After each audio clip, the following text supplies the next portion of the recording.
Depuis le mois de janvier, ce chemin de fer qui relie l'Éthiopie à Djibouti facilite le mode de transport des commerçants. Les trains de marchandises ont une capacité de transport de 3 500 à 4 000 tonnes de fret, le gouvernement éthiopien anticipant jusqu'à 7 millions de tonnes de fret par an. Cela a beaucoup contribué alors que l'Éthiopie est un pays enclavé. Il fallait entre 6 et 7 jours pour ramener les marchandises par camion du port de Djibouti, mais il ne lui faut plus maintenant qu'une journée. Le Programme des Nations Unies pour le développement en Éthiopie a publié un rapport intitulé « Une industrialisation à visage humain ». Celui-ci reconnaît le rôle crucial que ce chemin de fer transfrontalier aura pour relancer le secteur manufacturier du pays.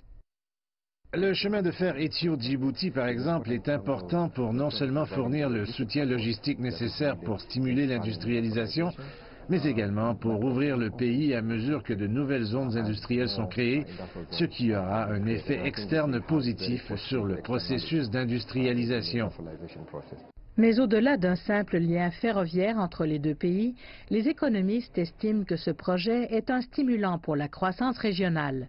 L'initiative Ceinture et Route est de créer une connexion entre tous les pays. Nous aimerions aussi voir une liaison ferroviaire entre le Kenya et l'Éthiopie et une autre pouvant aller jusqu'en Égypte. Et donc, au bout du compte, nous avons une connectivité entre tous les pays africains, ce qui procurera des avantages en termes d'avancée de l'intégration régionale sur le continent. Le chemin de fer, long de 752,7 km, a été construit avec un investissement total de 4 milliards de dollars.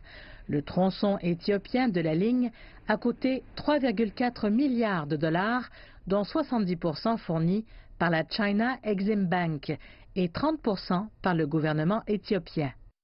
La Banque mondiale reconnaît le rôle de la Chine dans son soutien aux investissements dans des projets d'infrastructures clés, tels que ce chemin de fer Éthiopie-Djibouti.